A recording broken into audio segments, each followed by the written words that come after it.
도마 위로 칼이 부딪히는 소리가 규칙적으로 울려 퍼졌다. 탁, 탁, 탁. 이 넓은 부엌에서 그 소리는 너무나 외롭게 들렸다. 나는 잠시 손을 멈추고 이마로 흘러내린 머리카락을 쓸어 넘겼다. 냄비에서는 갈비찜이 끓는 따뜻한 김이 피어올랐고 은은한 라벤더, 향초 냄새가 공기 중에 감돌았다. 오늘은 우리의 결혼 8주년 기념일이다. 나는 대리석 벽시계를 바라보았다. 짧은 바늘이 이미 숫자 9를 지나고 있었다. 식탁 위의 모든 것은 완벽했다. 남편이 가장 좋아하는 하얀색 본차이나 그릇, 30분 전에 미리 열어둔 레드와인, 그리고 내가 입고 있는 이 크림색 실크 드레스까지. 3년 전 그가 선물해준 옷이었다. 오직 하나, 이 집의 주인만 빠져 있었다. 나는 한숨을 쉬며 의자를 끌어당겨 앉았다. 200제곱미터가 넘는 이 펜트하우스의 적막함은 때때로 귀가 먹먹할 정도로 무거웠다. 그것은 평화가 아니었다. 그것은 공허함이었다. 7년 전 남편 박민석의 내조를 위해 잘나가던 회계팀장 자리를 그만두었을 때 나는 내가 이렇게 기다림에 익숙한 여자가 될 줄은 꿈에도 몰랐다. 엄마. 복도 끝 어둠 속에서 작고 조심스러운 목소리가 들려왔다. 나는 화들짝 놀라 뒤를 돌아보았다. 준우였다. 7살 난 내 아들은 옅은 파란색 잠옷을 입고 그곳에 서 있었다. 아이는 나를 보지 않고 차갑게 식어가는 화려한 식탁을 빤히 바라보고 있었다. 아이의 품에는 언제나처럼 한쪽 팔이 떨어진 낡은 로봇 장난감이 안겨 있었다. 준우야, 왜 아직 안 자니? 나는 서둘러 일어나 아이에게 다가갔다. 쭈그리고 앉아 아이의 머리를 쓰다듬으려 했다. 하지만 준우는 슬그머니 한 걸음 뒤로 물러섰다. 그 작은 거절이 내 가슴을 바늘처럼 찔렀다. 작년에 가벼운 불안장애 진단을 받은 이후로 아들은 점점 더 말이 없어졌다. 준우는 마치 그림자처럼 집안의 모든 것을 지켜보았지만 그 누구와도 연결되기를 거부했다. 엄마인 나조차도 아빠 아직 안 왔어?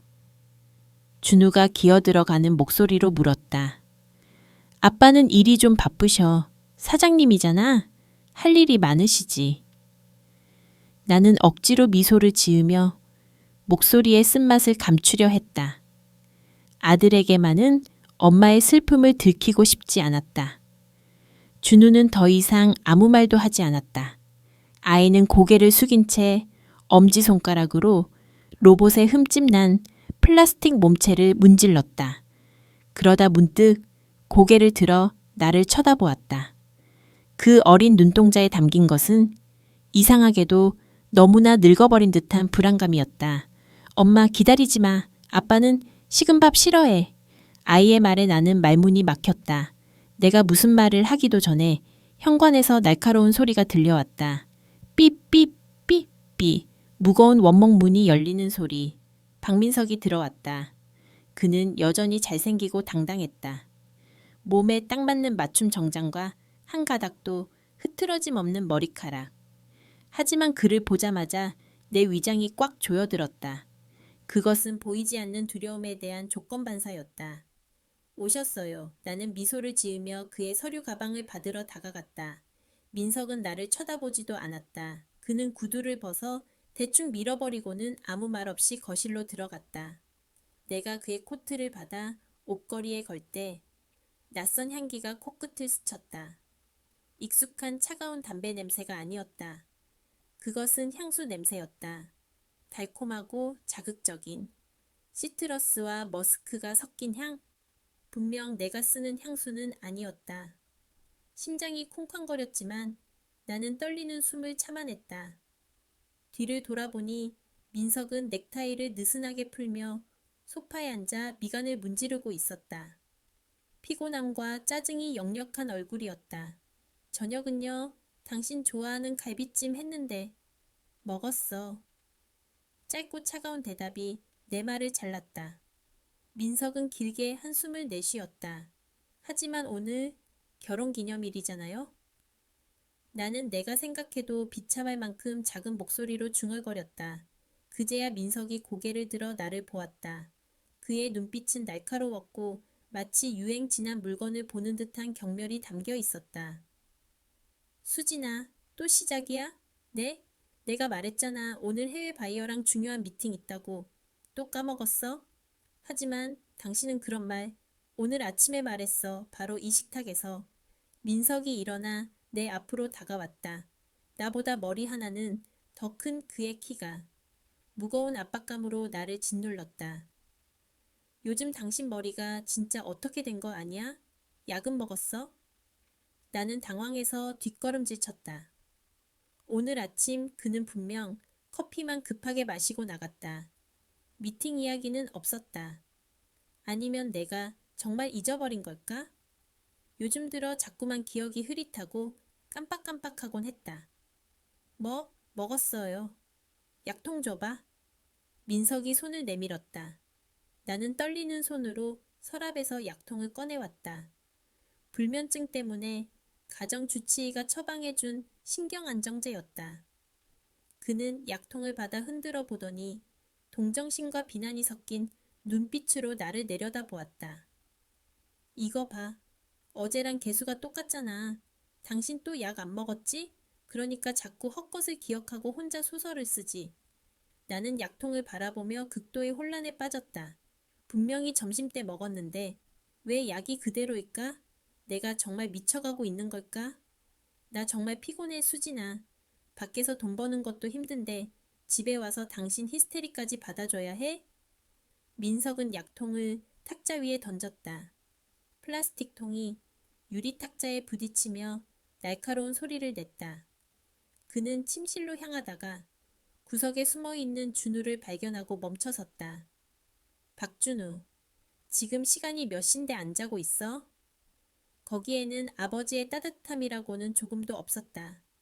그것은 상사가 부하 직원에게 내리는 명령 같았다. 준우가 어깨를 움츠렸다. 아이는 대답 대신 더 깊은 어둠 속으로 뒷걸음질 쳤다. 아이의 손이 로봇을 얼마나 세게 쥐었는지 손가락 마디가 하얗게 질려 있었다.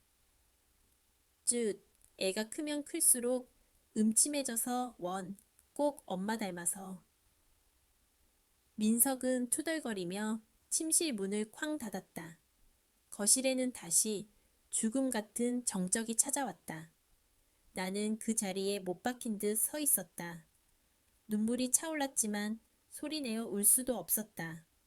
남편의 옷에서 나던 그 낯선 향수 냄새가 여전히 공기 중에 떠다니며 나를 조롱하는 것 같았다.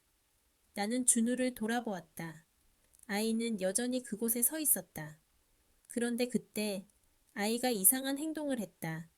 준우는 아빠가 들어간 침실 문을 빤히 노려보더니 허리를 숙였다. 그리고는 재빨리 안고 있던 로봇을 거실 장식장 및 깊숙한 곳으로 밀어 넣었다. 아주 빠르고 단호하고 은밀한 동작이었다. 왜 아끼는 장난감을 저기에 숨기는 걸까? 물어보려 했지만 준우는 이미 뒤도 돌아보지 않고 자신의 방으로 뛰어들어가 버렸다. 작은 맨발이 바닥을 두드리는 소리가 마치 도망치는 것처럼 다급했다. 나는 차갑게 식어버린 저녁 식탁을 바라보았다. 절반쯤 타들어가 버린 양초를 바라보았다. 나는 몰랐다. 이것이 내 인생에서 마지막으로 겪는 평범한 불행이라는 것을. 그리고 방금 전 아들이 보여준 그 기이한 행동이 곧 닥쳐올 거대한 폭풍의 시작이라는 것을. 그날 밤 나는 침실에 들어가지 못하고 거실 소파에 몸을 웅크린 채 잠이 들었다. 꿈속에서 나는 깊고 어두운 바닷속으로 가라앉고 있었다. 소리를 지르려 했지만 검은 물이 입안으로 쏟아져 들어왔다. 그때 저 멀리서 아주 작은 불빛 하나가 깜박였다. 붉은색 불빛, 마치 작동 중인 녹음기의 빨간 불빛처럼. 월드 카운트 1850. 다음 날 아침 눈을 떴을 때 내 머리는 깨지듯이 아팠다. 소파에서 자서 그런지 온몸이 쑤셨다. 거실 커튼 사이로 들어오는 햇살이 너무 눈부셔 나는 손으로 얼굴을 가렸다. 일어났어. 낮고 건조한 목소리. 박민석이 맞은편 1인용 소파에 앉아 나를 내려다보고 있었다. 그는 출근 준비를 마친 상태가 아니었다. 셔츠 단추를 몇 개 푼 채 팔을 걷어붙이고 있었다. 탁자 위에는 재떨이가 놓여 있었고 담배꽁초가 수북했다. 그는 집 안에서 담배를 피우지 않는 사람인데 불길한 예감이 등줄기를 타고 흘렀다. 여보, 오늘 회사 안 가요? 나는 쉰 목소리로 물으며 몸을 일으켰다. 민석은 대답 대신 탁자 위에 놓인 노란색 대봉투를 내 쪽으로 툭 던졌다. 봉투가 미끄러지며 내 무릎에 닿았다. 열어봐. 나는 떨리는 손으로 봉투를 집어들었다. 안에는 두툼한 서류 뭉치가 들어 있었다. 첫 장을 꺼내 읽는 순간 내 눈을 의심했다. 대출 약정서, 채무자, 한수진, 대출 금액 50억 원. 숨이 턱 막혔다. 숫자가 너무 비현실적이어서 글자가 춤을 추는 것 같았다. 그 뒤로 이어진 것은 내 명의로 된 각종 신용카드 내역서와 사채업자들의 독촉장이었다. 이게 다 뭐예요? 나는 덜덜 떨며 물었다. 민석이 차갑게 웃었다. 아니, 웃는 것 같았지만 눈에는 분노가 서려 있었다. 몰라서 물어? 당신이 지난 2년 동안 쓴 돈이잖아. 네? 무슨 소리예요? 난 이런 돈 빌린 적 없어요. 난 카드도 생활비 카드밖에 안 쓰는데 기억이 안 난다고? 민석이 벌떡 일어나 내 앞으로 다가왔다. 그는 내 어깨를 거칠게 잡아 흔들었다. 당신 인터넷 도박에 미쳐서 밤마다 내 몰래 컴퓨터 앞에 앉아 있었잖아. 기억 안 나? 빚 갚으려고 내 인감 훔쳐서 사채까지 썼잖아. 기억 안 나냐고. 아니야. 아니에요. 난 그런 적 없어요. 나는 비명을 지르며 고개를 저었다. 하지만 민석의 표정은 너무나 확신에 차 있었다. 수진아, 제발. 의사 선생님 말이 맞았어. 당신 기억 상실증 생각보다 심각해. 현실을 부정하는 망상증까지 있다고 하더니 정말 이 정도일 줄은 몰랐어. 그는 갑자기 표정을 바꾸어 슬픈 눈으로 나를 바라보았다. 그 눈빛이 나를 더 미치게 만들었다. 내가 정말 그랬나? 내가 약에 취해서 나도 모르는 사이에 도박을 했나? 어제 약을 먹었는지 안 먹었는지도 헷갈리는데 혹시 내 기억이 통째로 사라진 건 아닐까?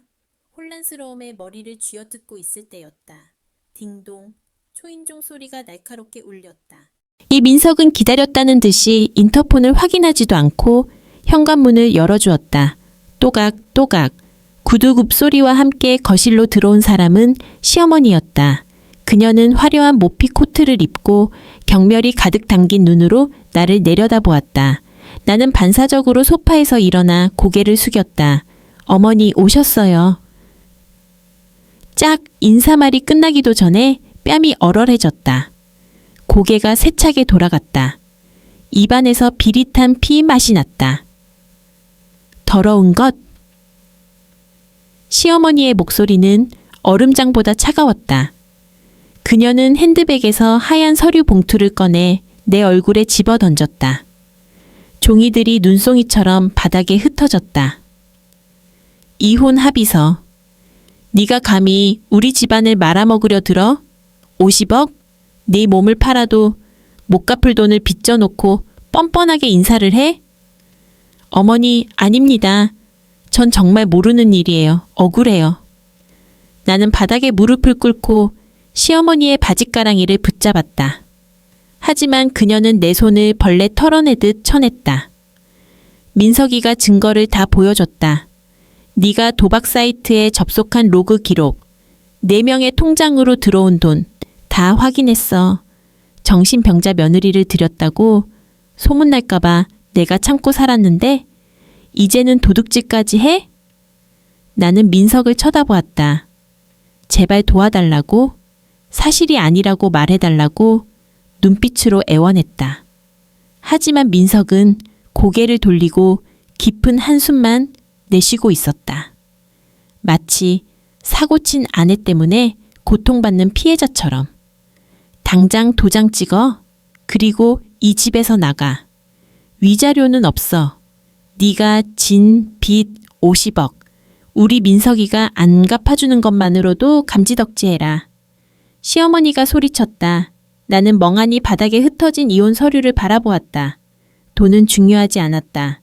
빚도 어떻게든 갚으면 된다고 생각했다. 하지만 문득 가장 중요한 사실이 떠올랐다.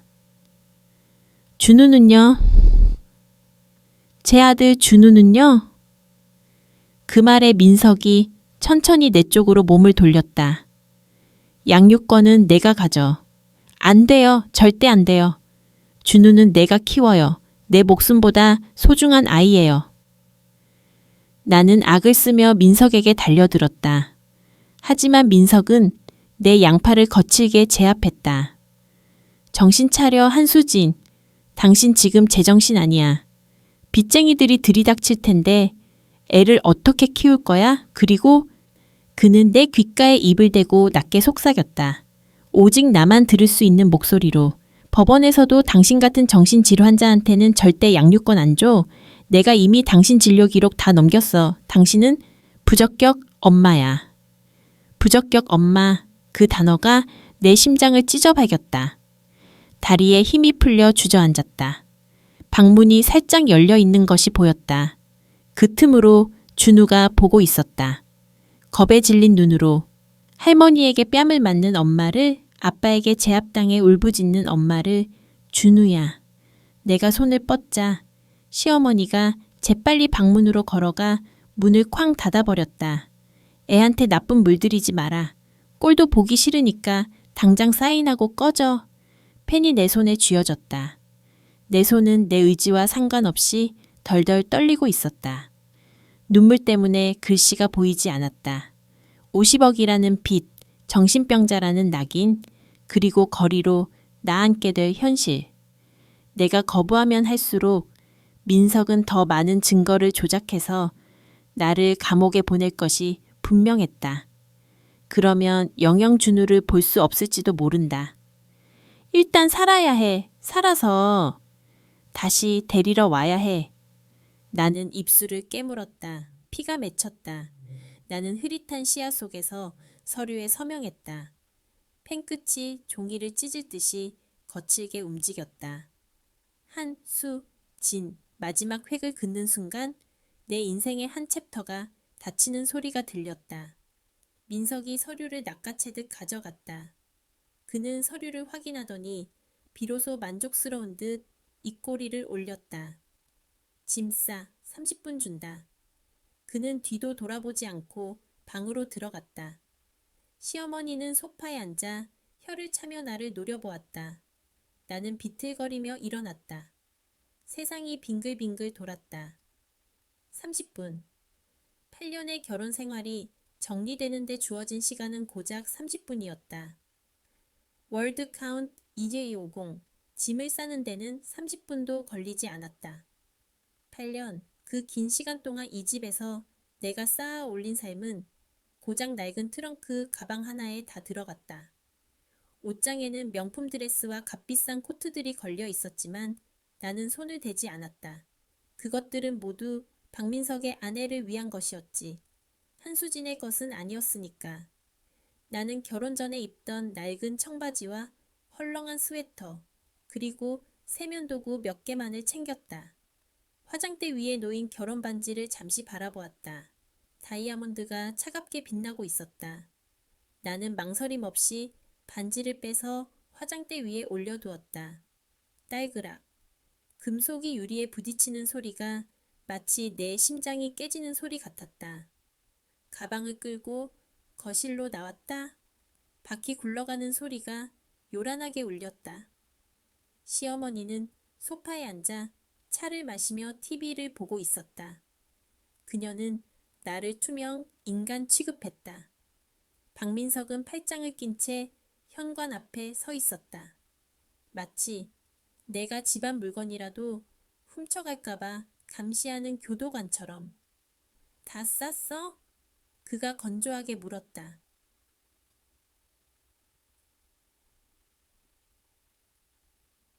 나는 대답 대신 고개를 끄덕였다. 목이 메어 말이 나오지 않았다. 마지막으로 준우의 방문을 쳐다보았다.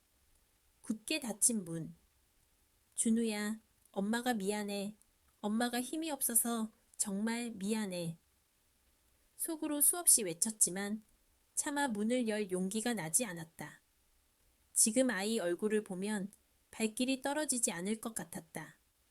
아니, 민석이 경찰을 불러 나를 끌어낼지도 몰랐다.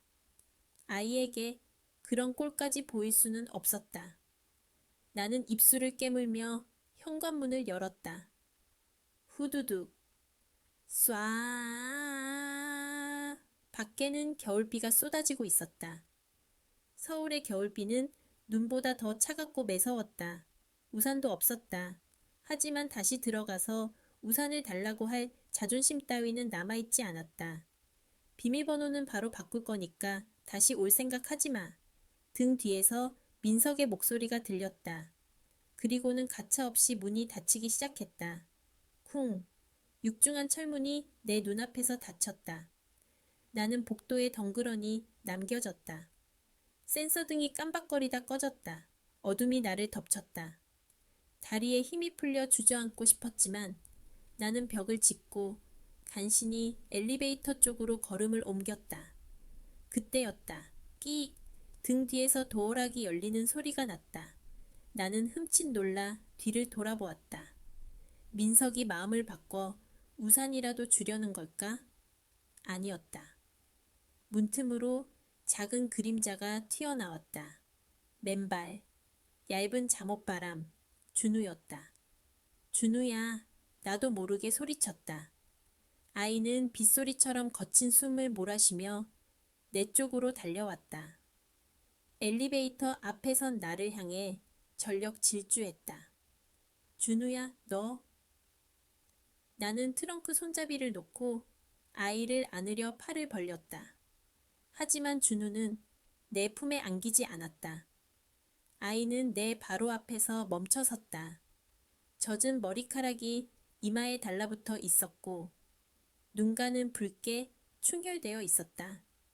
아이는 나를 올려다보았다. 그 눈빛은 7살 아이의 것이 아니었다. 비장함마저 느껴지는 깊고 슬픈 눈빛. 아이가 내 오른손을 덥석 잡았다. 작고 차가운 손. 하지만 그 악력은 놀라울 정도로 셌다.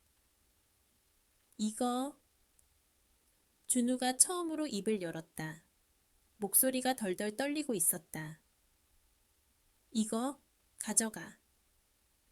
아이는 쥐고 있던 무언가를 내 손바닥 안에 거칠게 밀어 넣었다. 딱딱하고 차가운 플라스틱의 감촉. 나는 손을 펴보았다. 그것은 준우가 그토록 아끼던 한쪽 팔이 부러진 낡은 로봇 장난감이었다. 어제 저녁 아빠가 들어오자마자 장식장 밑에 급하게 숨겼던 바로 그 로봇. 준우야, 이건 네가 제일 아끼는 거잖아. 이걸 왜... 엄마. 준우가 내 말을 끊었다. 아이는 내 손을 다시 꽉 쥐어 로봇을 감싸게 했다. 그리고는 주위를 두리번거리더니 까치발을 들고 내 귀에 입을 가까이 댔다. 아주 작게 속삭였다. 버리면 안 돼. 절대로. 그 순간 현관문이 다시 벌컥 열렸다. 박준우, 너 거기서 뭐 해? 박민석이 성난 얼굴로 뛰쳐나왔다. 그는 거칠게 준우의 뒷덜미를 낚아챘다. 이리 안 와. 감히 아빠 몰래 도망을 쳐? 에욱, 준우가 짧은 비명을 질렀다. 내 가슴이 찢어지는 것 같았다. 당신 뭐 하는 짓이야? 애 아프잖아. 놔줘. 내가 달려들려 하자 민석은 준우를 자신의 등 뒤로 확 끌어당기며 나를 발로 밀쳐냈다. 가까이 오지 마. 한 번만 더 내 아들한테 접근하면 스토킹으로 신고해버릴 거야. 접근 금지 명령 신청할 거라고. 민석은 준우를 질질 끌다시피 하며 집 안으로 들어갔다. 준우는 끌려가면서도 고개를 돌려 나를 보았다. 울지 않았다. 떼를 쓰지도 않았다. 그저 그 캄캄한 눈동자로 내 손에 들린 로봇을 뚫어지게 바라볼 뿐이었다. 버리지 마. 아이의 눈빛이 그렇게 말하고 있었다. 쾅. 문이 다시 닫혔다. 이번에는 정말 끝이었다. 나는 멍하니 닫힌 문을 바라보았다. 손바닥에는 아직 아이의 천이 남아있는 것 같았다. 왜일까? 왜 하필 이 낡은 로봇일까? 그저 엄마를 위로하기 위해 준 선물일까? 아니면 아까 그 눈빛에는 다른 의미가 있었던 걸까? 나는 로봇을 코트 주머니 깊숙이 찔러 넣었다. 손끝에 닿는 로봇의 부러진 팔 단면이 거칠었다. 엘리베이터가 도착했다. 1층 로비로 내려와 건물 밖으로 나갔다. 차가운 겨울비가 온몸을 적셨다. 트렁크 가방은 빗물에 젖어 점점 무거워졌다. 나는 펜트하우스가 있는 꼭대기층을 올려다보았다. 불이 환하게 켜져 있었다. 저곳은 따뜻하겠지. 저곳에는 내 남편과 내 시어머니와 그리고 내 아들이 있다. 하지만 이제 저곳은 나의 집이 아니다. 나는 빗속을 걷기 시작했다. 갈 곳은 없었다. 주머니에는 현금 몇 푼과 아들이 준 부서진 장난감 하나뿐이었다. 거리의 넌사인이 무릉덩이에 비쳐 일그러졌다. 세상이 온통 흐릿하게 보였다. 빗물인지 눈물인지 알 수 없는 액체가 뺨을 타고 흘러내렸다. 하지만 나는 몰랐다. 내 주머니 속에 든 이 작고 볼품없는 장난감이 언젠가 저 거대한 성을 무너뜨릴 유일한 무기가 되리라는 것을.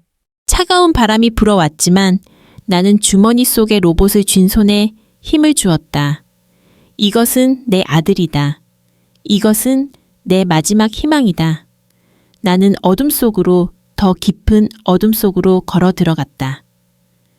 월드 카운트 24550 차가운 물이 손등을 핥히고 지나갔다. 아줌마, 여기 뚝배기 아직 덜 닦였잖아. 세제 아끼지 말고 팍팍 좀 써요. 식당 주인의 날카로운 고함이 좁은 주방을 울렸다.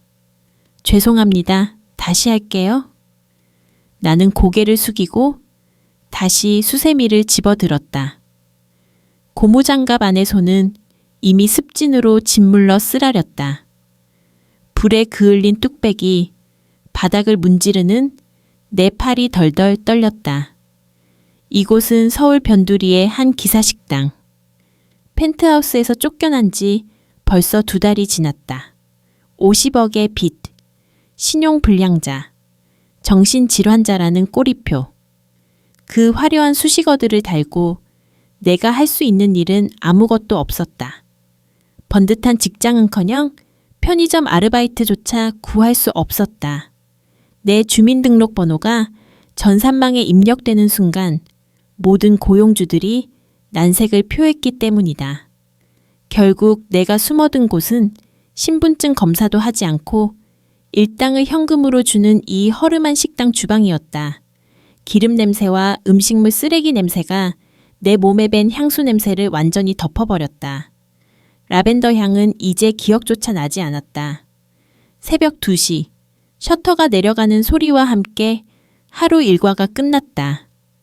주인이 던져주듯 건넨 5만 원짜리 지폐 한 장과 꼬깃꼬깃한 1,000원짜리 몇 장을 주머니에 넣었다. 내일은 좀 일찍 나와요. 점심 장사 준비해야 하니까. 나는 대답 없이 고개만 까딱하고 식당을 나섰다. 겨울바람이 젖은 머리카락 사이로 파고들었다. 나는 옷깃을 여미며 골목길을 걸었다. 가로등이 드문드문 켜진 길은 어둡고 스산했다. 길가 전광판 뉴스에서 익숙한 기업 로고가 스쳐 지나갔다. 박민석 대표, 차세대 금융 리더로 선정, 혁신적인 투자 전략 호평. 화면 속의 그는 환하게 웃고 있었다. 자신감 넘치고 깨끗하고 완벽한 모습. 그 옆에는 아름다운 젊은 여자가 꽃다발을 건네고 있었다.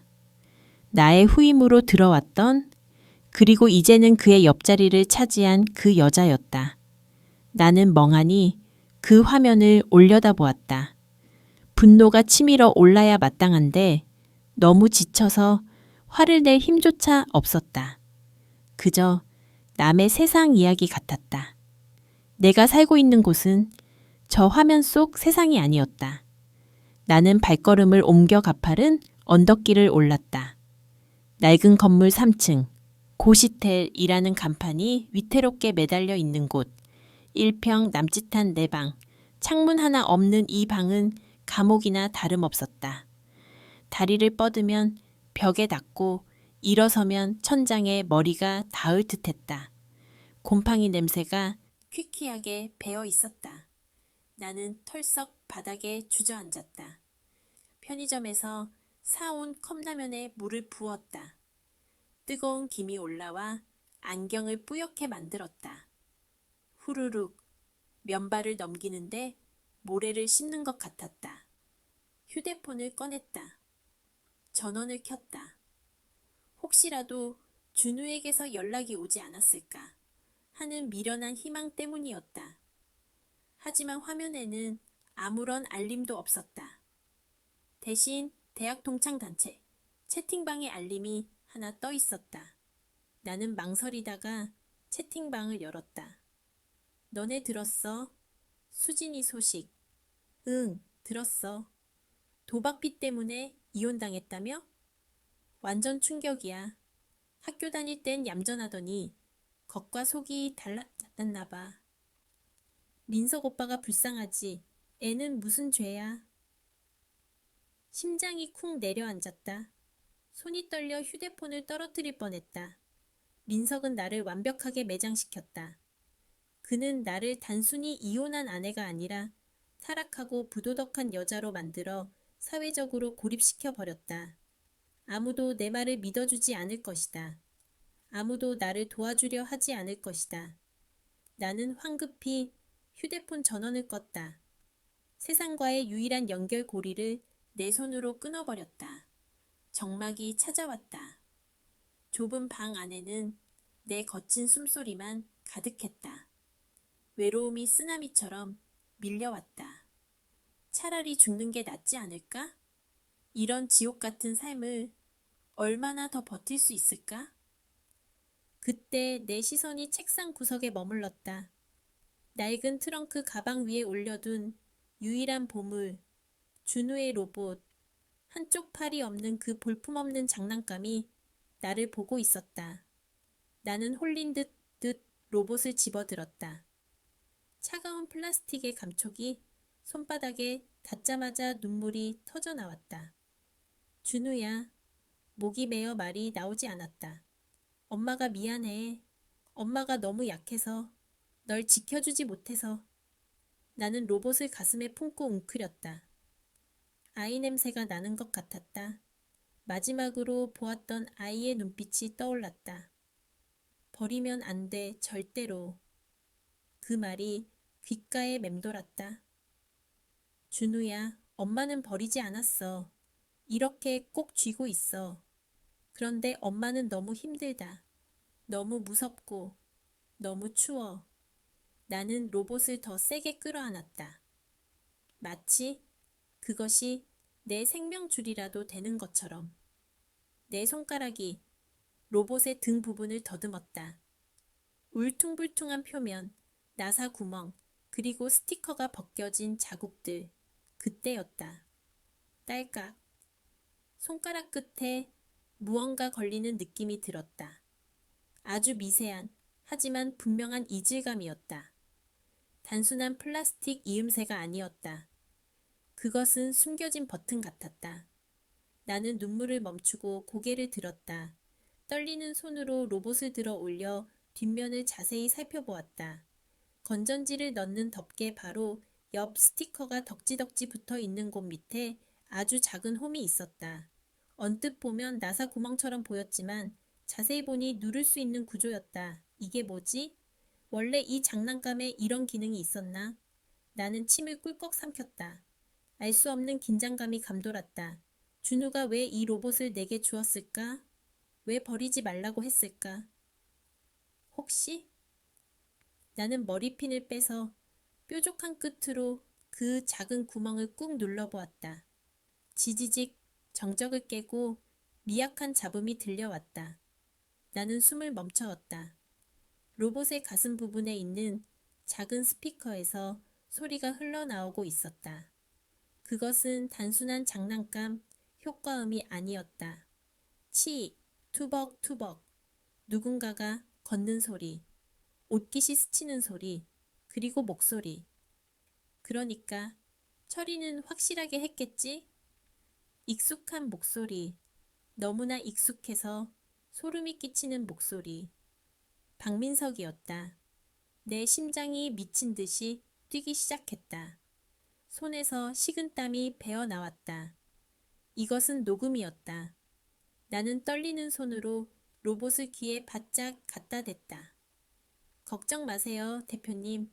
사모님 명의 계좌로 세탁은 끝났습니다. 이제 이혼 소송만 마무리되면 모든 빚은 그쪽으로 넘어갑니다. 낯선 남자의 목소리. 그래, 진단서는? 네, 병원장에게 말해뒀습니다. 망상장애 및 심각한 우울증. 이 정도면 양육권 박탈은 식은 죽 먹기죠. 털썩. 나는 벽에 기대어 주저앉고 말았다. 숨이 쉬어지지 않았다. 머릿속이 하얗게 변했다가 다시 붉게 타올랐다. 모든 것이 계획된 것이었다. 나의 건망증, 도박빚, 정신병, 그 모든 것이 민석이 꾸며낸 연극이었다. 그리고 준우는, 내 아들 준우는 이 모든 것을 알고 있었던 것이다. 나는 입을 틀어막았다. 비명 대신 뜨거운 눈물이 쏟아졌다. 준우는 이 로봇을 통해 아빠의 대화를 녹음하고 있었던 걸까? 아니면 우연히 녹음된 걸 발견하고 숨겨둔 걸까? 어느 쪽이든 그 어린아이가 이 끔찍한 진실을 혼자 끌어안고 공포에 떨었을 것을 생각하니 가슴이 찢어질 것만 같았다. 치익. 녹음은 아직 끝나지 않았다. 잡음 섞인 소리 사이로 아주 작은 숨죽인 울음소리가 들려왔다. 엄마, 준우의 목소리였다. 엄마, 도망가. 아빠는 괴물이야. 그 작고 떨리는 속삭임이 좁은 고시원 방을 가득 채웠다. 그 순간 내 안에 무언가가 끊어졌다. 그리고 동시에 죽어있던 다른 무언가가 눈을 떴다. 두려움은 사라졌다. 슬픔도 사라졌다.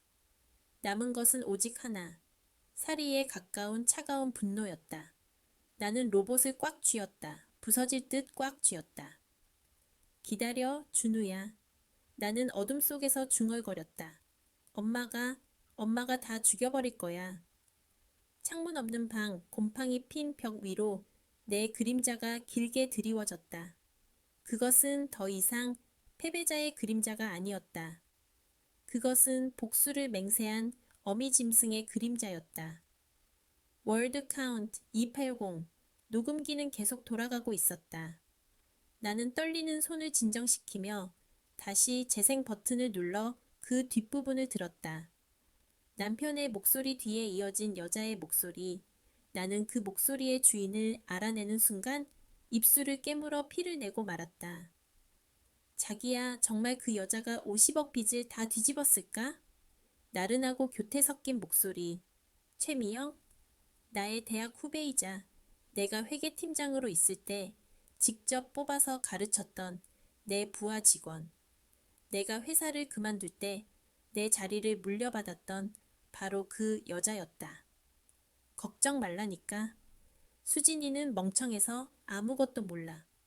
약 때문에 정신도 오락가락하고 경찰이 조사하면 자기가 한 줄 알고 벌벌 떨걸? 민석의 비웃음 소리가 고시원 방 안을 채웠다. 아, 빨리 끝내고 우리끼리 몰디브 가고 싶다. 지겨워 죽겠어. 그 여자 우는 꼴 보는 거. 조금만 참아. 준우 양육권 문제만 해결되면 바로 출국이야. 자금 세탁한 돈은 이미 스위스 계좌로 넘겨놨어. 치익, 녹음이 끊겼다. 나는 로봇을 내려놓았다. 이상하게도 눈물이 나오지 않았다. 슬픔은 사치였다. 분노가 내 혈관을 타고 뜨겁게 흘렀지만 내 머리는 차갑게 식어가고 있었다. 그들은 나를 멍청한 여자라고 불렀다. 그들은 나를 정신병자라고 불렀다. 그래, 나는 멍청했다. 남편을 믿었고 후배를 믿었다. 하지만 이제 그 한수진은 죽었다. 나는 자리에서 일어났다. 벽에 걸린 깨진 거울 속에 비친 내 얼굴을 보았다. 푸석한 피부, 헝클어진 머리카락, 초점 없는 눈동자. 나는 주방 가위를 집어들었다. 서걱, 서걱. 길게 늘어뜨렸던 머리카락을 거침없이 잘라냈다. 바닥에 검은 머리카락이 후두둑 떨어졌다. 턱선에 맞춰 짧아진 단발머리. 거울 속의 여자가 나를 노려보고 있었다. 죽지 않아. 나는 거울을 보며 맹세했다. 살아서 너희들을 지옥으로 끌고 갈 거야. 다음 날 아침, 나는 공중전화 부스로 향했다. 주머니 속에는 동전 몇 개가 전부였다. 떨리는 손으로 번호를 눌렀다. 7년 동안 한 번도 연락하지 않았던, 아니, 민석의 강요로 연락을 끊어야 했던 옛 친구의 번호. 뚜르르, 뚜르르. 여보세요? 김지영 법률사무소입니다. 수화기 너머로 들려오는 익숙한 목소리에 목이 메었다.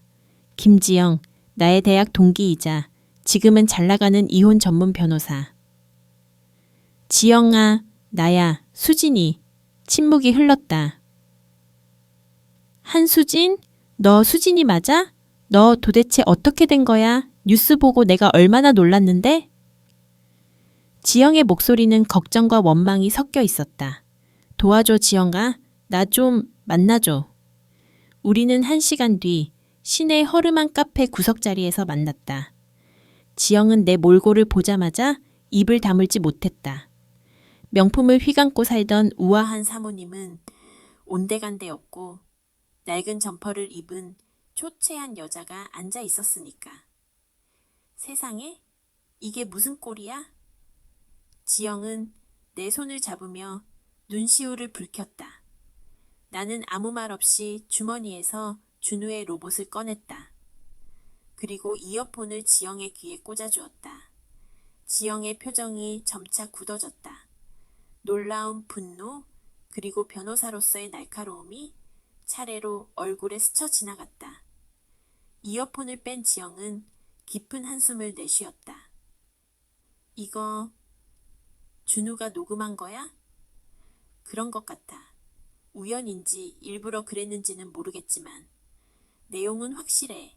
횡령, 사기, 간통 다 들어있어. 그럼 이걸로 민석이를 감옥에 보낼 수 있어? 내가 간절하게 물었다. 하지만 지영은 고개를 가로저었다. 안타깝게도 어려워. 이건 불법 도청 파일이야.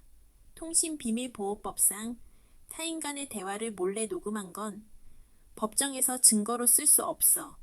오히려 네가 역고소를 당할 수도 있어. 가슴이 철렁 내려앉았다. 유일한 희망이라고 생각했는데 그럼 어떡해. 난 이대로 당하고만 있어야 해? 우리 준우는? 진정해, 수진아. 지영이 내 손을 꽉 잡았다.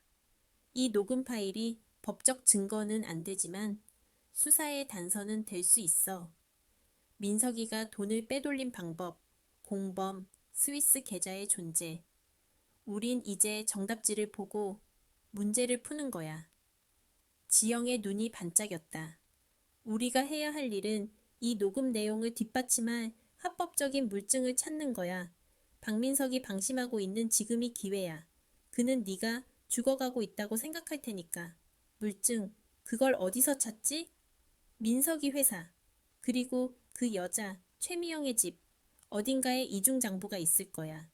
스위스 계좌로 송금한 내역이나 페이퍼 컴퍼니 자료 같은 것들. 나는 고개를 끄덕였다. 머릿속이 빠르게 회전하기 시작했다. 민석은 의심이 많은 사람이다. 중요한 자료는 절대 회사 서버에만 두지 않는다. 그는 옛날부터 중요한 건 반드시 USB나 수기장부에 따로 기록해서 금괴 보관하는 습관이 있었다. 그 금고는 펜트하우스 서재에 있다. 내가 들어갈게. 내가 말했다. 뭐? 미쳤어? 접근 금지 명령 떨어질 텐데 거길 어떻게 들어가? 몰래 들어가는 게 아니야. 나는 차갑게 미소 지었다. 제 발로 찾아갈 거야. 미쳐버린 여자처럼 돈 좀 달라고 구걸하는 비참한 전처 연기를 하면서 지영이 나를 멍하니 쳐다보았다. 민석이는 오만한 사람이야. 자기가 완벽하게 승리했다고 믿고 있지. 내가 바닥까지 추락해서 짐승처럼 구는 걸 보면 그는 오히려 경계심을 풀 거야. 쾌감을 느끼면서 나를 비웃겠지. 그 틈을 노려야 해. 너무 위험해, 수진아. 만약 들키면 상관없어. 나는 로봇의 머리를 쓰다듬었다. 준우를 위해서라면 난 악마하고도 춤을 출 수 있어. 작전은 그날 밤 바로 시작되었다. 나는 지영이 구해다 준 허름한 옷을 입고 일부러 머리를 더 헝클어뜨렸다. 소주를 한 병 사서 옷에 붓고 입안을 헹궈 술 냄새를 풍겼다. 비틀거리는 걸음으로 다시 찾은 나의 옛집 펜트하우스 앞 인터폰을 미친 듯이 눌렀다. 딩동, 딩동, 딩동. 누구세요? 가정부 아줌마의 목소리였다. 나야, 문 열어. 내 집이야. 문 열라고. 나는 술주정뱅이처럼 고래고래 소리를 질렀다. 잠시 후 현관문이 열렸다. 하지만 나온 사람은 가정부가 아니었다. 최미영이었다. 그녀는 내 잠옷이었던 실크 가운을 걸치고 있었다. 그녀는 나를 보며 역겨운 표정을 지었다가 이내 비릿한 미소를 머금었다. 어머, 언니, 꼴이 이게 뭐야? 거지 다 됐네? 내 속에서 뜨거운 것이 치밀어 올랐지만 나는 꾹 눌러 참았다. 나는 바보처럼 헤헤 웃으며 그녀에게 손을 내밀었다. 미영가, 나 돈 좀 줘. 배고파. 10,000원만 줘. 최미영은 깔깔거리며 웃었다. 그녀는 뒤를 돌아보며 소리쳤다. 자기야, 나와봐. 여기 재미있는 구경거리가 있어. 안에서 박민석이 걸어 나왔다. 와인 잔을 든 채 그는 나를 벌레 보듯 내려다보았다. 정말 가지가지 하는군. 경비 부르기 전에 꺼져. 여보, 나 잘못했어. 다시는 안 그럴게. 나 좀 들여보내줘. 나는 바닥에 주저앉아 그들의 발에 매달렸다. 굴욕적이었지만 참아야 했다. 그들의 눈에서 경계심이 사라지는 것을 보았다. 그들은 지금 내 모습을 보며 승리감에 도취되어 있었다. 불쌍하니까 밥이나 한 끼 먹여서 보내. 예정이 있잖아? 최미영이 민석의 팔짱을 끼며 비꼬았다. 민석은 못마땅한 듯 혀를 찼지만 이내 고개를 끄덕였다. 들어와. 밥만 먹고 당장 꺼져. 준우 깰라. 문이 열렸다. 나는 비틀거리며 감사하다고 굽신거리며 호랑이 굴로 들어갔다. 내 눈은 바닥을 보고 있었지만 내 신경은 온 집안을 훑고 있었다. 서재 문이 살짝 열려 있었다. 그리고 거실 구석, 장식장 및 내가 로봇을 꺼냈던 그 자리에 준우가 웅크리고 앉아 있는 것이 보였다. 준우가 나를 보았다. 나도 준우를 보았다. 우리는 서로 아무 말도 하지 않았다. 하지만 아이의 눈빛이 흔들렸다. 엄마가 왜 저러지? 엄마가 미친 걸까? 아니, 준우야. 엄마는 미치지 않았어. 엄마는 지금 사냥을 하러 온 거야. 나는 마음속으로 아이에게 속삭이며 식탁 쪽으로 비틀비틀 걸어갔다. 주머니 속에는 지영이 준 초소형 카메라가 숨겨져 있었다. 게임은 이제부터였다. 월드 카운트 3갱. 많이 먹어 언니. 며칠 굶은 거지 꼴이네. 최미영이 식탁 위에 남은 찬밥과 국찌꺼기를 내 앞접시에 쏟아부었다.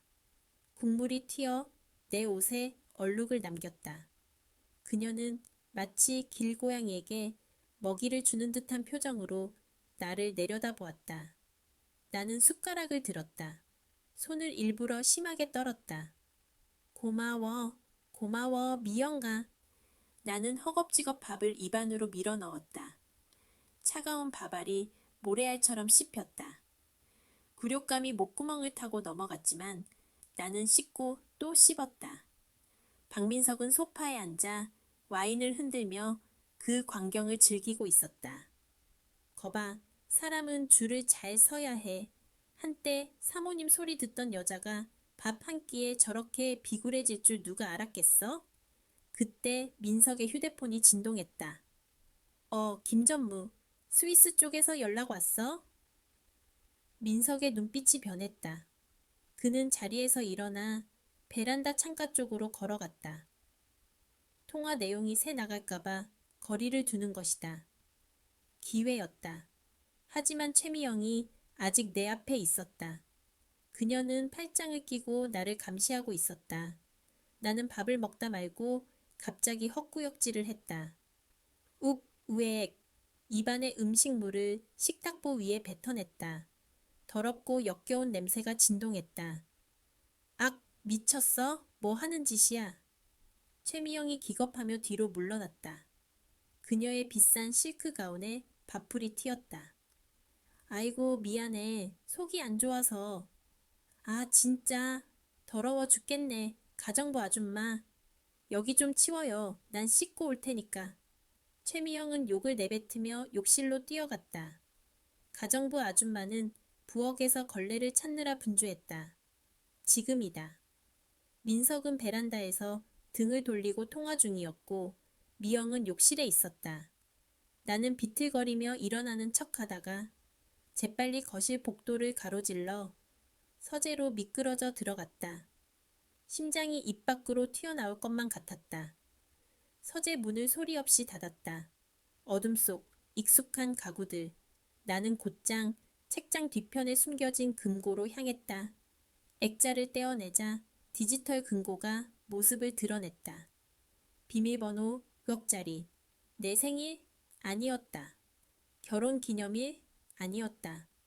제발, 민서가 넌 단순한 놈이잖아. 나는 최미영의 생일을 눌러보았다. 띠띠띠띠 에러 틀렸다. 식은땀이 흘러내렸다. 3번 틀리면 경보음이 울리고 민석의 휴대폰으로 알림이 간다. 한 번의 기회밖에 남지 않았다. 뭐가 좋을까? 50억이나 되는 돈을 지키는 번호인데 그때였다. 끽! 서재 문이 아주 조심스럽게 열렸다. 나는 숨을 멈추고 책상 밑으로 몸을 숨기려 했다. 하지만 들어온 것은 민석이 아니었다. 준우였다. 아이는 유령처럼 소리 없이 들어와 내 옆에 섰다. 아이는 놀라지도 묻지도 않았다. 그저 금고와 나를 번갈아 볼 뿐이었다. 준우야, 아빠 비밀번호 아니? 내가 속삭였다. 준우는 고개를 끄덕이지 않았다. 대신 아이는 작은 손가락을 뻗어 금고 키패드를 눌렀다. 띠리링, 경쾌한 소리와 함께 금고 문이 열렸다. 나는 멍하니 숫자를 되뇌었다. 0214, 2월 14일. 밸런타인데이 아니었다. 그것은 민석이 처음으로 100억대 투자를 성공시켰던 날짜였다. 그 인간은 자식 생일도 아내 생일도 애인 생일도 아닌 오직 돈을 처음 만진 날을 비밀번호로 쓰고 있었던 것이다. 소름이 끼쳤다. 나는 금고 안을 뒤졌다. 현금 뭉치, 금괴들이 보였다. 그리고 그 안쪽에 검은색 가죽 수첩과 빨간색 USB가 있었다. 찾았다. 나는 수첩을 펼쳐 빠르게 훑어보았다. 빼곡히 적힌 차명 계좌번호들, 횡령의 기록, 최미영의 이름도 있었다. 나는 수첩과 USB를 챙겨 내 낡은 속옷 안쪽 깊숙이 찔러 넣었다. 가자, 준우야. 나가야 해. 나는 금고 문을 닫고 액자를 다시 걸었다. 그런데 준우가 움직이지 않았다. 아이는 책상 위에 놓인 민석의 만년필을 집어들었다. 그리고는 금고가 있던 벽지 위에 무언가를 그리기 시작했다. 준우야, 뭐 하는 거야? 들켜? 나는 다급하게 아이를 말리려 했다. 하지만 준우가 그린 그림을 보고 멈칫했다. 그것은 그림이 아니었다. 삐뚤빼뚤한 글씨였다. 아빠는 도둑. 준우는 이 집에서 일어나는 모든 일을 알고 있었다. 그리고 자신만의 방식으로 분노를 표출하고 있었던 것이다. 박준우, 너 거기 있니? 거실에서 민석의 목소리가 들렸다. 통화가 끝난 것이다. 발자국 소리가 서재 쪽으로 다가오고 있었다. 엄마, 숨어. 준우가 처음으로 입을 열었다. 그리고 아이는 책상 위 스탠드를 바닥으로 밀어 떨어뜨렸다.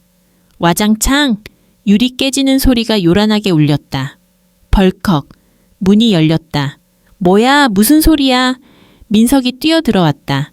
그는 깨진 스탠드 앞에 서 있는 준우와 책상 옆 구석에 웅크리고 떨고 있는 나를 발견했다. 이 미친 여자가 서재엔 왜 들어왔어? 민석이 나에게 달려들었다. 아니, 준우가 들어오길래. 나는 짐짓 겁에 질린 척하며 준우를 감싸 안았다. 이거 놔. 내 아들 몸에 손대지 마. 민석은 나를 거칠게 밀쳐냈다. 나는 바닥을 구르며 신음했다. 품속에 숨긴 수첩이 갈비뼈를 찔러 아팠지만 들키지 않는 게 우선이었다. 준우, 너 아빠 방에 들어오지 말라고 했지? 이게 얼마짜린 줄 알아? 민석은 깨진 스탠드를 보며 화를 냈다. 다행히 그는 벽에 적힌 낙서를 보지 못했다. 깨진 유리 조각에 정신이 팔려 있었다. 최미영이 씻고 나온 얼굴로 달려왔다. 어머, 왜 이래? 이 여자가 훔쳐갈 거라도 찾았나 봐? 그 말에 민석의 눈이 번뜩였다. 그는 나를 일으켜 세우더니 내 주머니를 뒤지기 시작했다. 훔친 거 있어? 내놔. 심장이 멈출 것 같았다. 그는 내 점퍼 주머니, 바지 주머니를 샅샅이 뒤졌다. 1,000원짜리 몇 장과 휴지 뭉치가 나왔을 뿐이었다. 다행히 그는 내 몸을 수색할 생각까진 하지 못했다. 아니, 더럽고 냄새나는 내 몸에 손을 대고 싶지 않았으리라. 없어. 난 그냥 준우가 보고 싶어서. 나는 울먹였다. 재수 없어. 당장 내쫓아. 최미영이 소리쳤다. 민석은 내 뒷덜미를 잡고 질질 끌고 나갔다. 나는 짐승처럼 끌려가면서도 준우를 보았다. 준우는 깨진 유리 조각 사이에 서서 나를 보고 있었다. 그리고 아주 살짝 고개를 끄덕였다. 잘했어, 엄마. 현관문 밖으로 내동댕이 쳐졌다. 다신 얼씬도 하지 마. 한 번만 더 오면 그땐 경찰 부를 거야. 쾅! 문이 닫혔다. 나는 복도 차가운 바닥에 엎드려 있었다. 온몸이 욱신거렸지만 나는 웃음이 터져 나오는 것을 참을 수 없었다. 내 가슴 속에는 그들을 파멸시킬 핵폭탄이 들어 있었다. 나는 비틀비틀 일어나 엘리베이터를 탔다. 거울 속에 비친 내 얼굴은 엉망이었고 입가엔 밥풀이 묻어 있었다. 하지만 내 눈은 그 어느 때보다 빛나고 있었다. 건물 밖으로 나오자마자 나는 택시를 잡았다. 기사님, 서초동 김지영 법률사무소로 가주세요. 빨리요. 택시가 출발하자마자 나는 품에서 수첩과 USB를 꺼냈다. 손이 덜덜 떨렸다. 이제 시작이다. 하지만 그때 백미러를 통해 뒤를 본 나는 숨을 멈췄다. 검은색 세단 한 대가 택시 뒤를 바짝 따라붙고 있었다. 펜트하우스 주차장에 세워져 있던 민석의 경호팀 차량이었다. 들켰나? 아니다. 그럴 리가 없다. 하지만 휴대폰 진동이 울렸다. 낯선 번호. 전화를 받자 민석의 목소리가 들려왔다. 수진아, 연기 잘하더라. 등골이 오싹해졌다. 내가 금고 안에 동작 감지 센서를 달아놓은 걸 몰랐나 봐? 내 수첩 도로 가져와야겠어. 택시기사가 백미러로 나를 쳐다보았다. 손님, 뒷차에서 계속 상향등을 켜는데요. 아는 사람입니까? 나는 앞을 보았다. 사거리 신호가 빨간불로 바뀌고 있었다. 기사님, 밟으세요. 무조건 달리세요. 네? 저 사람들한테 잡히면 저 죽어요. 제발요. 내 비명의 기사는 엑셀을 밟았다. 택시가 굉음을 내며 교차로를 질주했다. 뒤따르던 검은 세단도 속도를 높였다. 추격전이 시작되었다. 월드 카운트 3능. 기사님, 더 밟아요. 제발요. 내 비명 소리가 빗소리에 묻혔다. 택시는 미친 듯이 질주했다. 빗물 젖은 아스팔트 위에서 타이어가 비명을 질렀다. 뒤따라오는 검은 세단은 끈질기게 거리를 좁혀왔다. 그들의 목적은 단순히 나를 잡는 게 아니었다. 나를 멈추게 하는 것, 부숴버리는 것이었다. 이봐요, 손님. 저놈들이 자꾸 들이받으려고 하잖아요. 이러다 다 죽어요. 택시 기사가 공포에 질려 소리쳤다. 쿵. 말이 끝나기도 전에 둔탁한 충격음이 들렸다. 뒷차 범퍼가 택시의 후미를 강하게 들이받았다. 택시가 휘청거렸다. 내 몸이 앞으로 쏠렸다가 안전벨트에 튕겨져 나왔다. 품에 안은 수첩과 USB가 내 갈비뼈를 짓눌렀다. 안 돼. 뺏길 수 없어. 나는 떨리는 손으로 USB를 꽉 쥐었다. 이 수첩은 뺏기더라도 이 USB만은 지켜야 했다. 여기엔 민석의 육성 녹음과 이중 장부의 디지털 사본이 모두 들어있다. 끼익, 쾅, 다시 한번 강한 충격이 가해졌다. 이번에는 옆이었다. 택시는 중심을 잃고 빙글빙글 돌았다. 세상이 뒤집혔다. 가로등 불빛이 혜성처럼 지나갔다. 쾅! 택시가 가드레일을 들이받고서야 멈춰섰다. 유리가 산산조각 났다. 에어백이 터지면서 하얀 가루가 시야를 가렸다. 으윽. 귀가 멍했다. 이마에서 뜨거운 액체가 흘러내려 눈을 덮었다. 피비린내가 났다. 앞 좌석의 기사님은 축 늘어져 있었다. 기사님. 나는 신음하며 몸을 움직이려 했지만 다리가 말을 듣지 않았다. 오른쪽 다리에 감각이 없었다. 저벅, 빗속을 걸어오는 구두 소리가 들렸다. 아주 침착하고 규칙적인 소리. 나는 본능적으로 알았다. 그가 왔다. 나는 피 묻은 손으로 셔츠 안쪽을 더듬었다. USB, 붉은색 USB. 나는 그것을 꺼내 택시 시트 틈새 깊숙한 곳으로 밀어 넣었다. 찢어진 시트 가죽 사이로 USB가 쏙 들어갔다.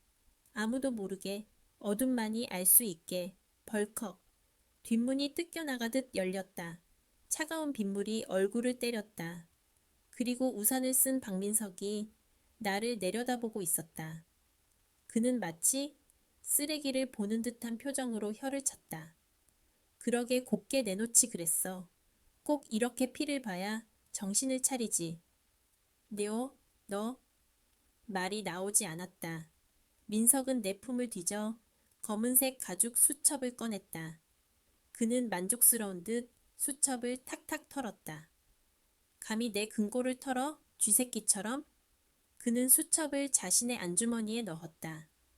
다행히 그는 USB의 존재를 잊은 듯했다. 아니, 수첩을 찾았으니 그것으로 충분하다고 생각한 것이다. 끌어내.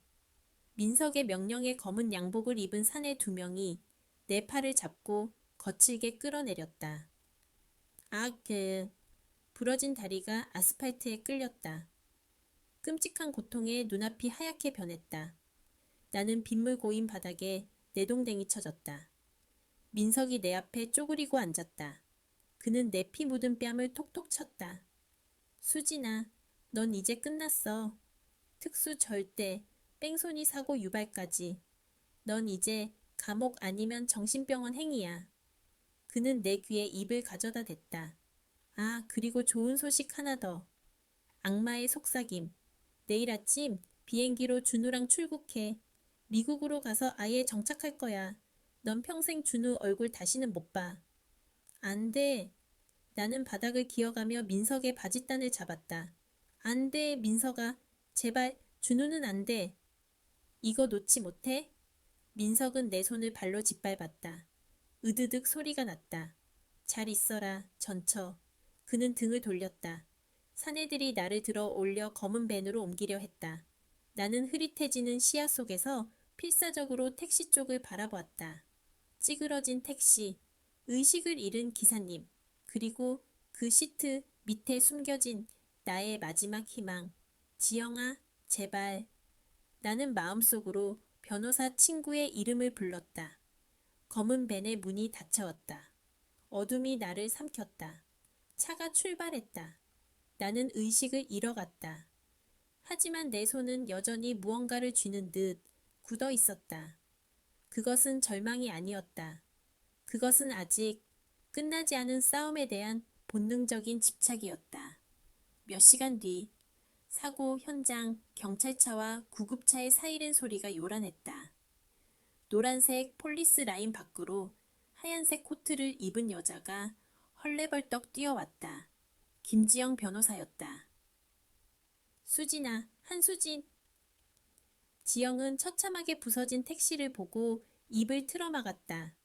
하지만 그 어디에도 수진의 모습은 없었다. 환자분은 어디 있나요? 여기 타고 있던 여자분이요. 지영이 구급대원을 붙잡고 물었다. 아, 택시 기사님만 계셨습니다. 목격자 말로는 검은 차들이 와서 여자분을 데려갔다는데요. 납치당한 거야. 지영은 다리에 힘이 풀려 주저앉았다. 늦었다. 한 발 늦었다. 이제 수진을 찾을 방법이 없다. 박민석은 그녀를 사설 정신병원 깊숙한 곳에 가두고 영원히 입을 막을 것이다. 그때였다. 들것에 실려가던 택시기사가 산소 마스크를 쓴 채 웅걸거렸다. 아예 네. 아가씨. 지영이 벌떡 일어나 들것으로 달려갔다. 저 부르셨어요? 기사는 피투성이가 된 손을 들어 택시 뒷좌석을 가리켰다. 저기, 저 여자가 틈새에, 틈새에. 기사는 말을 잇지 못하고 기침을 했다. 지영은 곧장 찌그러진 택시 뒷문으로 달려갔다. 깨진 유리 조각에 손이 베이는 것도 모른 채 그녀는 시트 틈새를 미친 듯이 뒤졌다. 손끝에 딱딱한 것이 닿았다. 지영이 그것을 꺼냈다. 가로등 불빛 아래서 붉게 빛나는 작은 물건, USB였다. 지영의 눈에서 눈물이 왈칵 쏟아졌다. 바보 같은 기집애, 이걸 지키려고. 지영은 USB를 가슴에 품었다.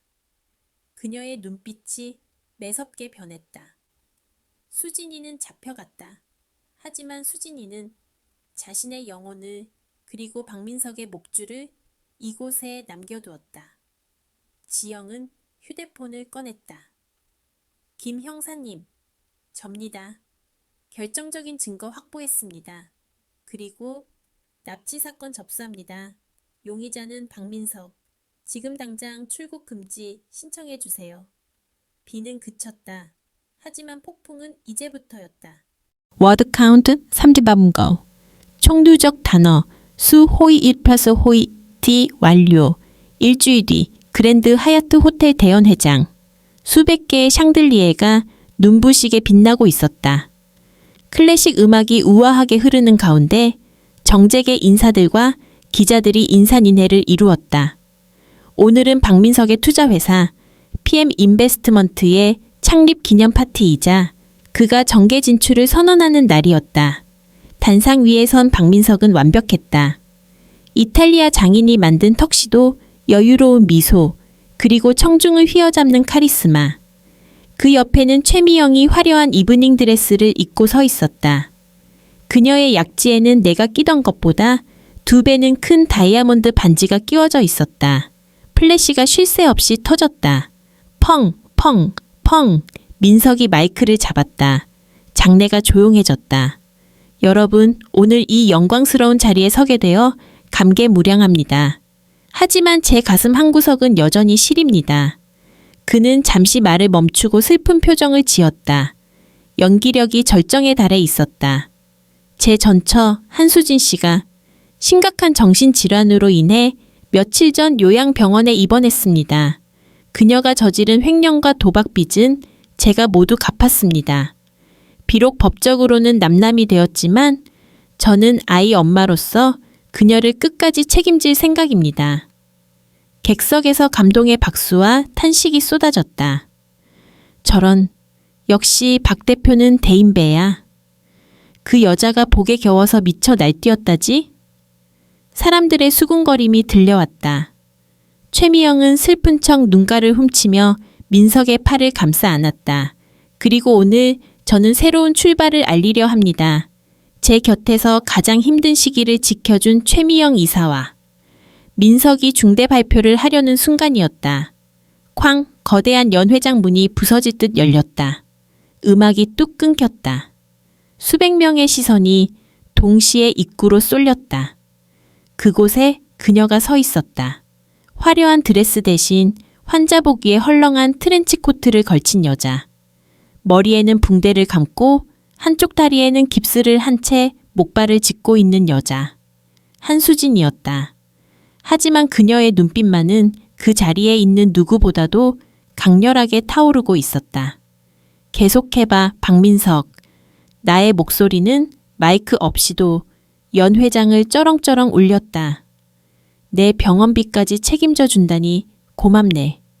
나를 납치해서 감금하려던 그 사설 감옥 비용 말하는 거야? 장내가 술렁이기 시작했다. 기자들이 미친 듯이 셔터를 눌러댔다. 단상 위에 민석이 얼어붙었다. 최미영의 얼굴이 사색이 되었다. 저 여자가 어떻게... 최미영이 덜덜 떨며 속삭였다. 민석은 황급히 표정을 수습했다. 그는 마이크를 잡고 소리쳤다. 보안 요원, 뭐 하는 거야? 환자가 병원을 탈출했어. 당장 끌어내. 검은 양복을 입은 보안 요원들이 나를 향해 달려들었다. 하지만 그들은 내 몸에 손대지 못했다. 꼼짝 마, 경찰이다. 내 뒤에서 제복을 입은 경찰들과 검찰 수사관들이 우르르 쏟아져 들어왔다. 그 선두에는 김지영 변호사가 서 있었다. 그녀의 손에는 체포 영장이 들려 있었다. 박민석 씨, 그리고 최미영 씨. 지영이 차가운 목소리로 외쳤다. 두 사람을 특수감금, 살인미수, 횡령, 그리고 사문서 위조 혐의로 긴급 체포합니다. 뭐? 살인미수? 체포? 웃기지 마. 증거 있어? 이 여자 미친 거 세상이 다 알아. 민석이 단상에서 내려와 경찰들을 향해 삿대질을 했다. 그는 끝까지 자신의 권력을 믿고 있었다. 증거? 내 변호사들이 가만히 있을 줄 알아? 내가 누군지 알고 이러는 거야.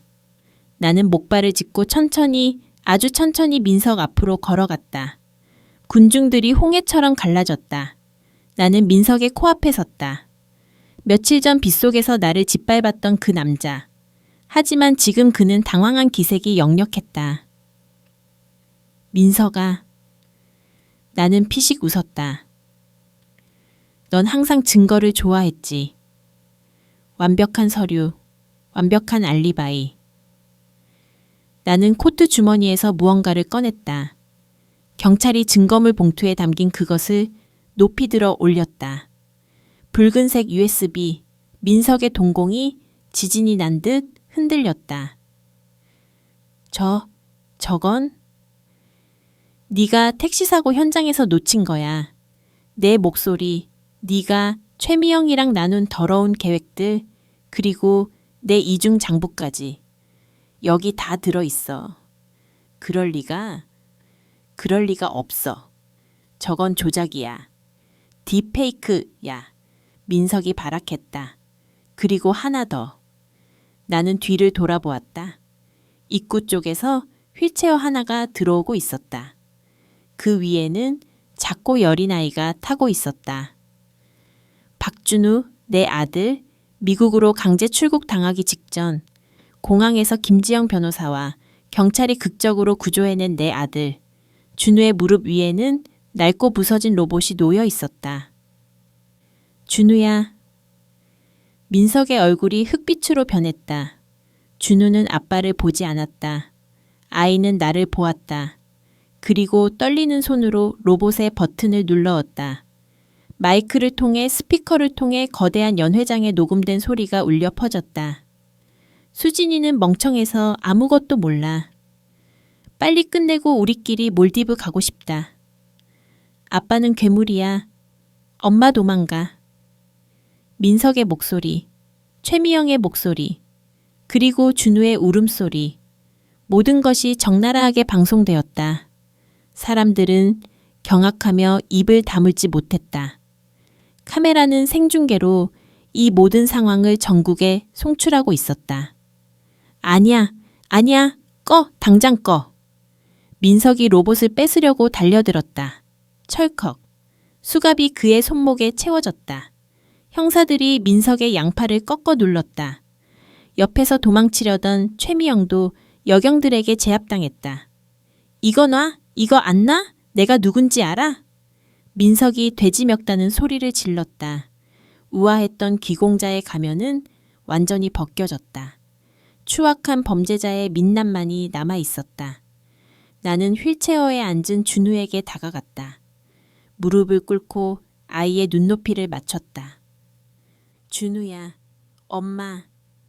준우가 울음을 터뜨리며 내 목에 매달렸다. 엄마? 무서웠어? 너무 무서웠어?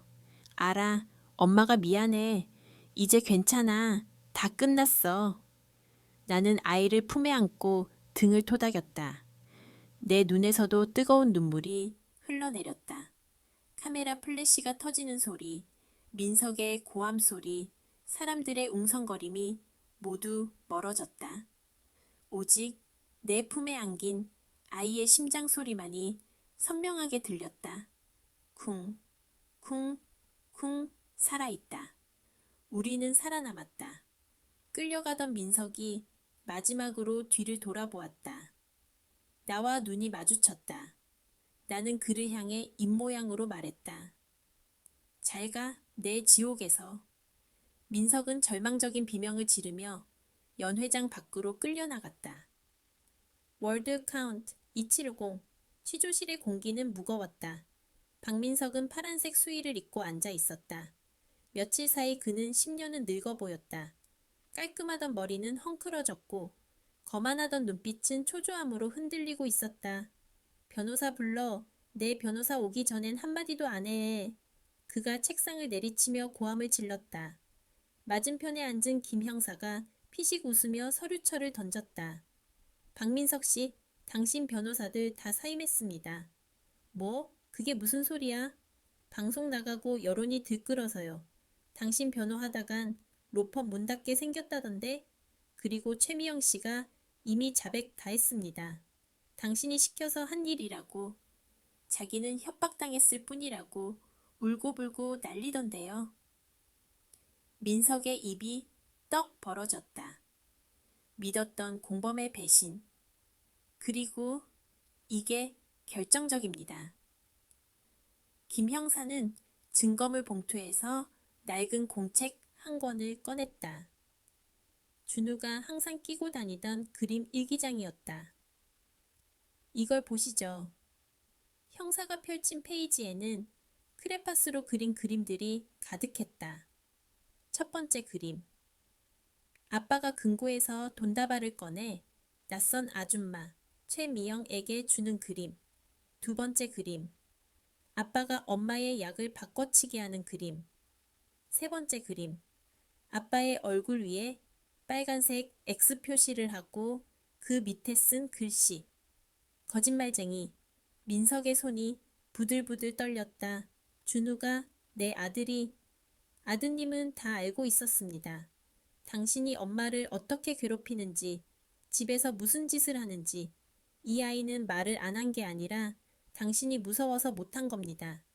대신 이렇게 다 기록하고 있었죠. 민석은 고개를 떨구었다. 그가 그토록 무시하고 존재감 없는 투명 인간 취급했던 7살짜리 아들이 사실은 그의 모든 죄를 지켜보고 기록해온 심판자였던 것이다. 아! 민석은 머리를 감싸쥐고 절규했다. 그것은 후회의 비명이 아니었다. 자신의 완벽했던 계획이 어린아이의 장난감과 그림 때문에 무너졌다는 사실을 받아들이지 못하는 패배자의 비명이었다. 3개월 후 서울중앙지방법원. 판사의 주문이 낭독되는 동안 법정 안은 숨소리 하나 들리지 않았다. 피고인 박민석을 징역 15년에 처한다. 또한 횡령한 500억 원 전액을 몰수하고 당 판사봉 소리가 법정을 울렸다. 방청석에서 안도의 한숨이 터져 나왔다. 나는 준우의 손을 꼭 잡았다. 준우는 담담한 표정으로 피고석에 있는 아빠를 바라보고 있었다. 민석이 포승줄에 묶여 끌려나갔다. 그는 나가기 직전 뒤를 돌아 우리를 보았다. 그의 눈에는 원망도 분노도 없었다. 그저 텅 빈 공허함 뿐이었다. 그는 이제 아무것도 아닌 존재가 되었다. 끝났어. 내가 준우에게 속삭였다. 이제 진짜 끝났어, 준우야. 우리는 법원 밖으로 나왔다. 겨울이 지나고 봄이 오고 있었다. 법원 앞 화단에는 노란 개나리가 피어 있었다. 쏟아지는 햇살이 눈부셨다. 수많은 기자들이 몰려들었지만 김지영 변호사가 그들을 막아주었다. 한수진 씨, 한 말씀만 해주시죠. 앞으로의 계획은 어떻게 되십니까? 나는 마이크 앞에서 잠시 멈춰섰다. 그리고 준우를 안아 올렸다. 저는 제 아들과 밥을 먹으러 갈 겁니다. 아주 따뜻하고 맛있는 밥을요. 그것이 내가 할 수 있는 최고의 승리 선언이었다. 우리는 작은 빌라로 이사했다. 펜트하우스 화장실만 한 크기의 투룸이었지만 나는 이 집이 훨씬 좋았다. 이곳에는 차가운 대리석 바닥 대신 따뜻한 장판이 깔려 있었고 숨막히는 침묵 대신 밥 짓는 냄새가 가득했다. 준우의 심리치료도 시작되었다. 처음에 준우는 상담실에 들어가서 한마디도 하지 않았다. 그저 로봇 장난감만 만지작거렸다. 하지만 시간이 지나면서 조금씩 변화가 생겼다. 어느 날 저녁 내가 된장찌개를 끓이고 있을 때였다. 준우가 식탁에 앉아 그림을 그리고 있었다. 나는 조용히 다가가 아이의 그림을 보았다. 더 이상 검은색 크레파스로 그린 감옥 같은 집이 아니었다. 초록색 잔디밭, 노란 햇님, 그리고 손을 잡고 있는 두 사람, 엄마와 준우. 두 사람의 얼굴에는 활짝 웃는 표정이 그려져 있었다. 엄마, 준우가 나를 불렀다. 응, 아들. 나 이제 로봇 필요 없어. 준우는 식탁 한 구석에 놓여 있던 그 낡고 부서진 로봇을 가리켰다. 이제 안 무서워. 엄마가 있으니까. 나는 국자를 내려놓고 준우를 꽉 끌어안았다. 눈물이 왈칵 쏟아졌다. 준우가 로봇을 놓아주었다는 것은 과거의 상처와 공포를 내려놓겠다는 뜻이었다. 아이는 이제 아빠의 목소리가 담긴 그 끔찍한 기계를 통해서 세상을 보는 게 아니라 자신의 두 눈으로 직접 세상을 보려 하고 있었다. 그래, 우리 준우, 용감하네. 정말 용감해. 나는 아이의 등을 토닥이며 맹세했다. 다시는 너를 외롭게 하지 않을게. 다시는 네가 어둠 속에서 숨죽여 울게 하지 않을게. 창밖으로 벚꽃잎이 하나둘 날리고 있었다. 우리의 진짜 삶은 이제부터 시작이었다. 하지만 아직 할 일이 하나 남았다. 나는 서랍 깊숙한 곳에서 로봇을 꺼냈다. 준우에게는 필요 없지만 내게는 마지막으로 정리해야 할 것이 있었다. 나는 로봇을 들고 강가로 나갔다. 한강의 밤바람이 시원했다. 저 멀리 화려한 야경이 보였다. 한때 내가 살았던 하지만 지옥 같았던 그곳. 나는 로봇의 녹음 버튼을 눌렀다. 칙, 삭제하시겠습니까? 나는 망설임 없이 예 버튼을 눌렀다. 띠리링 민석의 목소리, 최미영의 비웃음, 과거의 모든 고통스러운 기록이 허공으로 사라졌다. 이제 이 로봇은 빈 껍데기다. 그저 장난감일 뿐이다. 나는 로봇을 강물 속으로 던지지 않았다. 대신 강변의 벤치 위에 조용히 올려두었다. 누군가 이 낡은 로봇을 줍는다면 그저 평범한 장난감으로 사랑해 주기를 바라며 그때 전화벨이 울렸다. 여보세요? 수진씨, 접니다. 김지영. 지영아, 무슨 일이야? 좋은 소식이 있어. 민석이가 빼돌렸던 자금 중 일부를 환수할 수 있을 것 같아. 그리고 네가 전에 말했던 여성 상담센터? 설립건 후원자가 나타났어. 가슴이 뛰었다. 나의 고통은 끝났지만 세상에는 여전히 제2의 한수진, 제2의 박준우가 존재한다. 나는 그들을 돕고 싶었다. 그것이 내가 살아남은 이유라고 생각했다. 고마워, 지영아. 정말 고마워. 전화를 끊고 나는 하늘을 올려다보았다. 달이 참 밝았다.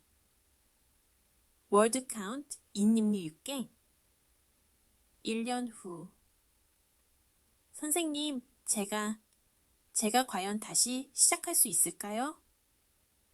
내 앞에는 눈가가 짓무른 젊은 여자가 앉아 있었다. 그녀의 손은 1년 전의 나처럼 덜덜 떨리고 있었다. 가정폭력 피해자 쉼터, 다시 봄 상담센터. 내가 운영하는 작은 공간이다. 나는 따뜻한 유자차를 그녀의 손에 쥐어주었다. 그럼요, 당신은 생각보다 훨씬 강한 사람이에요. 하지만 저는 가진 게 아무것도 없어요. 남편이 절 쫓아내면 저는 그녀가 흐느꼈다. 그 모습 위로 과거의 내 모습이 겹쳐 보였다. 빗속을 걸어가던 50억 빚쟁이의 정신병자였던 한수진. 나는 미소를 지으며 책상 위에 놓인 작은 액자를 바라보았다. 액자 속에는 준우와 내가 환하게 웃고 있었다. 저도 그랬어요. 세상이 다 끝난 것 같았고 죽는 것 말고는 방법이 없다고 생각했죠. 나는 그녀의 눈을 똑바로 바라보았다. 그런데 가장 어두운 순간에 아주 작은 손이 저를 잡아줬어요. 당신에게도 분명 그런 존재가 있을 거예요. 당신을 살게 하는 힘, 그것을 믿으세요. 상담이 끝나고 밖으로 나왔다. 가을 바람이 선선했다.